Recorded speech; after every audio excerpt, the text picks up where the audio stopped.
Пришли. Мы вас долго ждали. поздравляем. Спасибо вам огромное.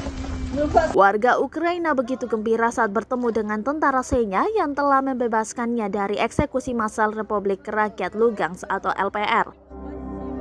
Dalam video yang beredar di Telegram, nampak sepasang pria dan wanita itu menyambut tentara Senya. Sang wanita sontak memeluk tentara dan mengucapkan terima kasih. Pada keterangan disebutkan, cara penduduk wilayah LPR yang dibebaskan bertemu dengan militer Senya. Video itu diposting oleh Ramzan @rkadirov_95.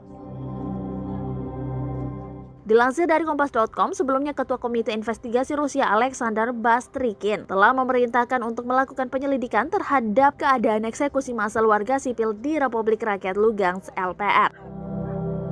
Diketahui, LPR merupakan wilayah di Donbas yang mengklaim telah merdeka dari Ukraina. Dikutip dari laman TASS, Senin 14 Maret 2022, pernyataan tersebut disampaikan layanan pers komite tersebut pada hari Minggu kemarin. Ketua Komite Investigasi telah memerintahkan penyelidik untuk mengumpulkan bukti dan mengidentifikasi semua yang terlibat di dalamnya untuk mempertanggungjawabkan ini di bawah hukum, kata komite itu.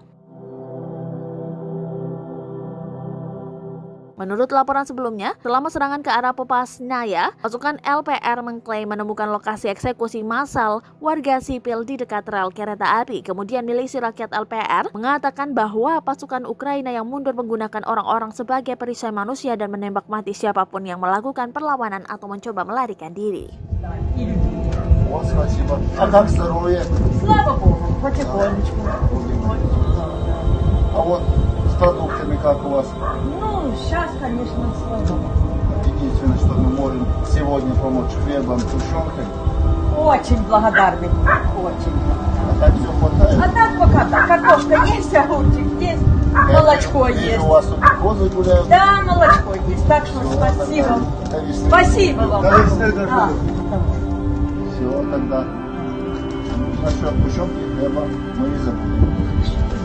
Ждете. Ждем. Terima kasih sudah nonton. Jangan lupa like, subscribe, dan share ya.